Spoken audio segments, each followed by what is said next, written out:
seperti meninggalkan rumah tanpa izin suaminya. Maka nasihatilah mereka. Jadi kalau suami sudah nggak suka dengan istri, jangan diceraikan. Tapi apa? Nasihati dulu.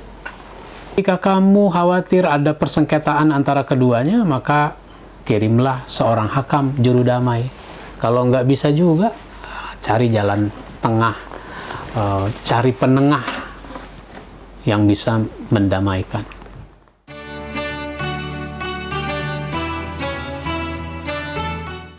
Assalamualaikum warahmatullahi wabarakatuh. Saudara sekalian yang saya hormati, ada aspek lain, ada judul lain yang ingin saya kemukakan dari buku 40 artikel dakwah dan pencerahan, yaitu tema yang menarik untuk dikaji. Nanti Anda bisa saksikan video ceramah tentang ini lebih detail. Ada 4 video yang sudah disampaikan di Masjid Jenderal Sudirman. Apa itu? Takwa dalam perceraian. Kok aneh?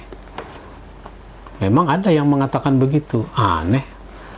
Takwa kok dalam perceraian? Cerai kok takwa? Takwa kok cerai? Nah, kalau kita teliti, ternyata ada ayat yang potongannya wa may yattaqillaha yaj'al lahu makhraja. Siapa takwa diberikan jalan keluar, wa yarzuqhu min haitsu la yahtasib, diberikan rizki yang dia sendiri tidak duga-duga. Ini ayat adanya di surat At-Tolaq. Surat At-Tolaq itu surat yang berbicara tentang perceraian. Nama suratnya saja sudah At-Tolaq. Maka di dalam buku ini ada takwa suami dalam kaitan dengan perceraian. Ada takwanya istri dalam kaitan dengan perceraian. Ada takwanya orang tua ada takwanya suami istri sebagai orang tua dalam konteks perceraian. Bahkan adanya mertua dalam kaitan dengan perceraian. Sebagai contoh, takwanya suami. Suami itu menempuh perceraian itu sebagai pilihan terakhir. Jangan sebagai pilihan pertama. Misalnya saja, disebutkan dalam surat An-Nisa ayat 34 sampai 35. Saya baca artinya saja. Wanita-wanita yang kamu khawatirkan nusuznya, meninggalkan kewajiban bersuami istri. Nusus dari pihak istri seperti meninggalkan rumah tanpa izin suaminya. Maka nasihatilah mereka. Jadi kalau suami sudah nggak suka dengan istri, jangan diceraikan. Tapi apa? Nasihati dulu. Makanya jadi suami harus bisa ngasih nasihat. Lah ini istri melulu yang menasihati istri. Begitu. Jadi nasihati istri. Maka suami harus bisa ngasih nasihat. Terus apa lagi? Nah, sesudah nasihat tidak mempan, tidak membuat istri menjadi baik, nah, pisahkanlah mereka di tempat tidur mereka. Dipisahkan tempat tidur itu ada perasaan beda ketika tidak tidur bersama, karena biasanya tidur bersama. Terus kalau nggak juga, pukul mereka. Pukul di situ bukan menganiaya, tapi pukulan yang tidak menyiksa. Kemudian jika mereka mentaatimu, maka janganlah kamu mencari-cari jalan yang menyusahkannya. Nah, seterusnya begitu. Dan jika kamu khawatir ada persengketaan antara keduanya, maka kirimlah seorang hakam juru damai.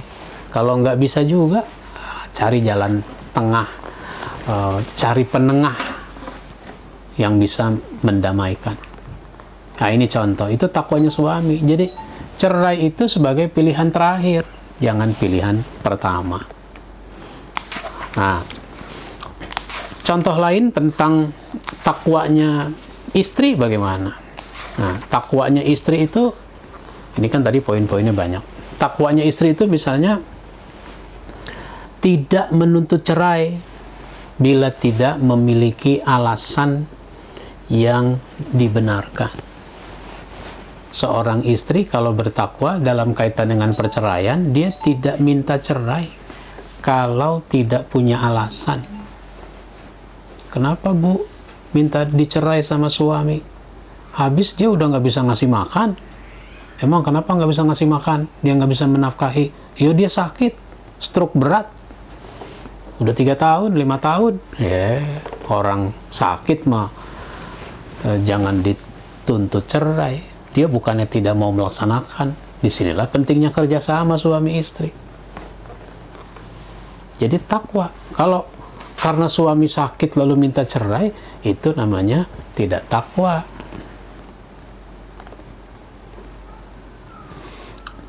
Apalagi tidak menuntut suami agar menceraikan istri kedua, istri ketiga, istri keempat. Jadi kalau suami kawin lagi, jangan minta cerai atau jangan mengultimatum, pilih saya atau pilih dia. Kalau pilih saya ceraikan dia. Kalau pilih dia ceraikan saya. Nggak usah begitu. Takwa dalam perceraian. Nah, ini namanya. Apalagi takwanya suami istri sebagai orang tua. Ini kan pembahasan bisa panjang. Nah, takwanya istri sebagai orang tua. Suami istri kan punya anak dari pernikahan. Lalu terjadi perceraian. Ini anak tanggung jawab bersama suami istri. Jadi tetap tunjukkan ketakwaan, bertanggung jawab kepada anak. Maka suami istri yang sudah bercerai tetap harus berkomunikasi. Dalam kaitan apa? Dalam kaitan dengan anak.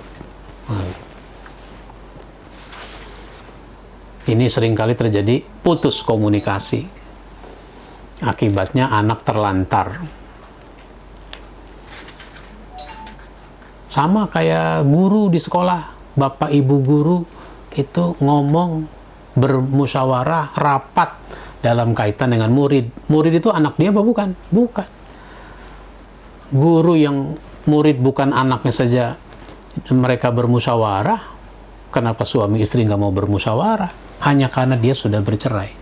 Maka bapak dan ibu yang punya anak lalu bercerai tetap bermusyawarah dalam kaitan dengan anak. Ini memang berat. Udah bercerai musyawarah. Nah, lalu ada lagi takwa orang tua dalam kaitan dengan menantu, anak dan menantunya yang bercerai. Orang tua jangan intervensi dalam kehidupan keluarga anaknya. Jangan suka intervensi. Biarlah mereka yang memutuskan persoalan. Dan kalau ternyata si anak betul-betul bercerai, lalu anak perempuan misalnya mau kembali ke rumah orang tua, ya sebagai orang tua terima. Jangan ngomong lagi yang menyakitkan. Kamu nggak dengar kata orang tua sih, dari dulu juga bapak ibu nggak setuju kalau kamu kawin sama dia. Kamu juga sih. Apa dulu kamu bilang? Cinta, cinta, demi cinta, demi cinta. Sekarang lu makan tuh cinta. Oh, jangan begitu ngomong. Itu sama dengan ungkapan sudah jatuh ketiban tangga. Kalau tangga dari aluminium masih mending, masih enteng. Ini tangganya dari besi. Nah ini, jadi menarik untuk kita kaji takwa dalam perceraian yang ada di dalam buku ini.